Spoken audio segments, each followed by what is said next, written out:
संस्कृत में एक कहानी सिंह मूषकः च। एकस्मिन् वने एकः सिंहः निवसति स्म। एकदा सिंहः वृक्षस्य अधः सुप्तः आसीत्।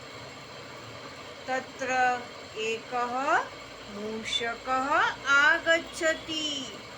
मूषकः सिंहस्य शरीरे कूर्दति। एतने सिंहः प्रबुद्धः भवति। सिंहः क्रुध्यति, कथयति च, रे मूषक, किं त्वं न जानासि अहं कः? अहं वनराजः। तव धृष्टता क्षमायोग्या नास्ति। भयभीत मूषक वदति, भो वनराज, मयि दया कुरु। अहं समये तव सहायतां करिष्यामि।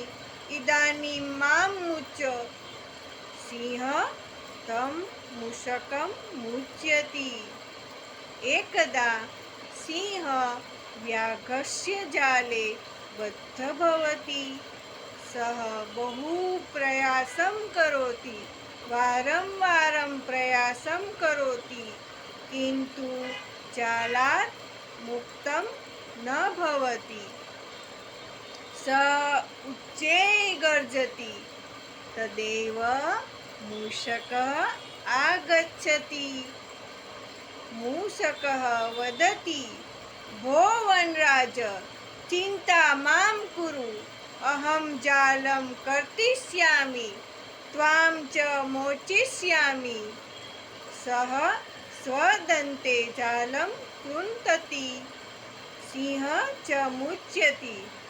सिंहः बहु प्रसन्नं भवति।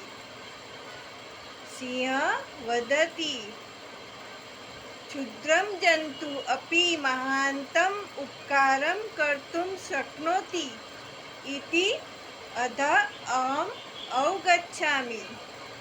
धन्यवादः मित्र, मम प्राणानां रक्षाय इति। छोटा जीव है, वो भी किसी के ऊपर उपकार कर सकता है। यह इस स्टोरी से हमें सीखने मिलता है। कभी भी अपने आप को कमज़ोर न समझो और दूसरे को भी कमज़ोर न समझो।